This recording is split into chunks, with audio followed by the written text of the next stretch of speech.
Assalamualaikum warahmatullahi wabarakatuh. Perkenalkan, nama saya Muhammad Rafiq Baidowi dengan NIM 231080257. Di sini saya akan mempresentasikan tugas manajemen kinerja yang berjudul Performance Management Rewards and the Law, yaitu materi ke-12.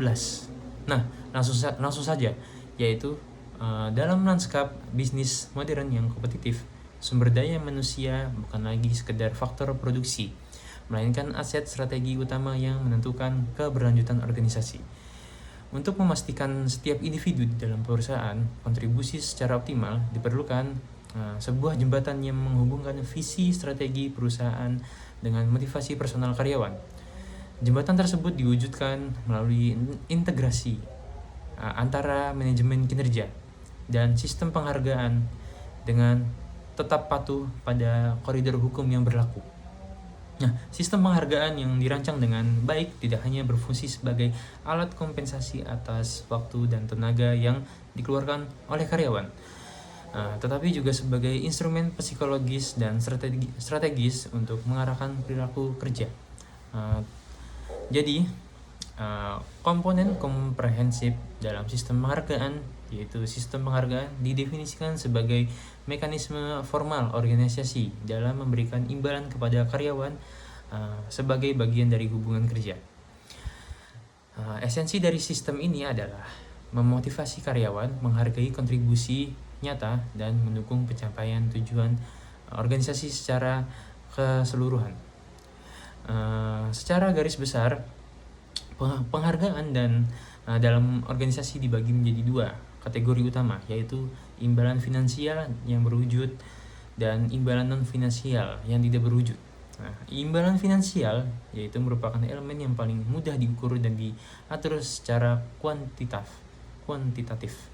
Komponen ini diawali oleh gaji pokok, yaitu upah dasar yang diberikan berdasarkan jabatan dan tanggung jawab spesifik seseorang. Untuk menjaga daya beli karyawan dari gerusan inflasi, organisasi idealnya menerapkan penyesuaian biaya hidup atau cost of living adjustment.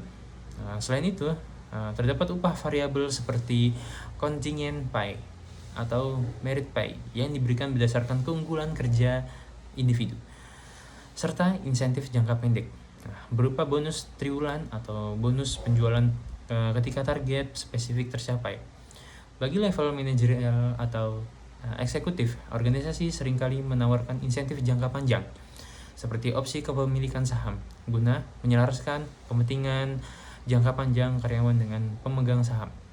Di luar uang tunai langsung, kompensasi finansial juga mencakup perlindungan pendapatan seperti asuransi kesehatan dan dana pensiun, fokus keseimbangan hidup melalui kebijakan jam kerja fleksibel, serta berbagai tunjangan seperti tunjangan transportasi dan perumahan. Di sisi lain, imbalan non-finansial memegang peran yang tidak kalah krusial dalam memenuhi kebutuhan psikologis dan sosial karyawan. Poin ini mencakup pengakuan dan status, jaminan keamanan kerja, kesempatan untuk terus belajar dan berkembang, serta terciptanya lingkungan kerja dan hubungan interpersonal yang positif. Penghargaan non-finansial inilah yang sering kali menjadi pengikat emosional antara karyawan dan perusahaan dalam jangka panjang. Selanjutnya, pergeseran paradigma pengajian tradisional versus kontingen. Dalam praktisnya, organisasi dihadapkan pada dua pilihan model rencana penggajian, yaitu rencana penggajian tradisional dan rencana penggajian kontingen. Keduanya mencerminkan filosofi manajemen yang bertolak belakang. Rencana penggajian tradisional berakar pada struktur birokrasi klasik, di mana kompensasi ditentukan oleh posisi dan senioritas seseorang di dalam organisasi. Pada model ini, kenaikan gaji cenderung bersifat seragam bagi setiap orang yang berbeda pada level jabatan yang sama. Yang berbeda pada level jabatan yang sama tanpa menjadikan perbedaan mencolok dari output kerja mereka. Kelemahan utama dari model tradisional adalah lemahnya hubungan antara gaji dengan manajemen kinerja dan stabilitas organisasi dan kebutuhan struktural. Namun, gagal menstimulasi inovasi atau kerja ekstra dari karyawan yang memiliki potensi tinggi. Sebaliknya, rencana penggajian kontingen yaitu berpijak pada asas meritokrasi, di mana kompensasi diikat secara langsung dengan kinerja dan hasil nyata. Dalam model ini, kenaikan pendapatan setiap individu akan bervariasi secara signifikan tergantung pada pencapaian target secara kerja mereka. Hubungan antara manajemen kinerja dan penghargaan menjadi sangat kuat dan transparan. Model kontingen ini didesain untuk mendorong budaya kerja yang kompetitif, berorientasi pada hasil, dan menghargai pencapaian prestasi tinggi secara adil. Selanjutnya itu ada tantangan dan kegagalan dalam sistem penggajian kontingen. Meskipun sistem penggajian kontingen tampak ideal di atas kertas, implementasinya di dunia nyata seringkali membentur berbagai hambatan yang berujung pada kegagalan. Kegagalan ini umumnya disebabkan oleh kelemahan struktural dan psikologis dalam organisasi. Faktor pertama dan paling mendasar adalah adanya sistem manajemen kinerja yang buruk. Jika indikator kinerja utama tidak dirancang secara objektif, atau jika proses penilaian bias dan penuh dengan unsur favoritisme, maka alokasi penghargaan berbasis kinerja justru akan memicu rasa ketidakadilan dan konflik internal di antara karyawan. Nah, faktor kedua dijelaskan dalam sebuah paradoks manajemen yang dikenal sebagai the folly of rewarding while hoping for B.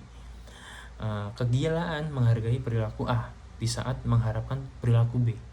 Hal ini terjadi ketika manajemen secara verbal mengharapkan kerja sama tim yang solid, jadi harapan B, namun merancang struktural bonus yang hanya menghargai pencapaian penjualan individu tertinggi, reward A. Ketidakselarasan ini membuat karyawan saling bersaing secara tidak sehat dan mengorbankan kerja sama tim demi keuntungan pribadi. Selain itu, kegagalan juga kerap terjadi karena jumlah penghargaan dinilai tidak signifikan oleh karyawan sehingga gagal menjadi daya pikat, atau karena para manajer tidak memiliki akuntabilitas dalam menilai bawahannya secara jujur. Nah, kesimpulannya yaitu manajemen kinerja dan sistem penghargaan bukan sekadar alat administratif, melainkan pilar strategi yang menentukan hidup matinya sebuah organisasi.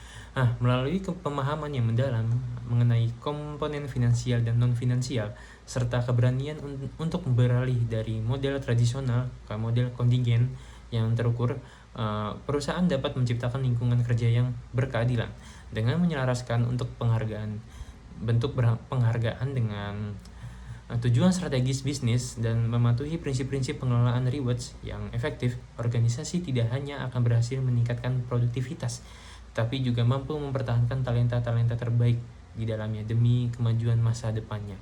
Sekian dari presentasi saya. Wassalamualaikum warahmatullahi wabarakatuh.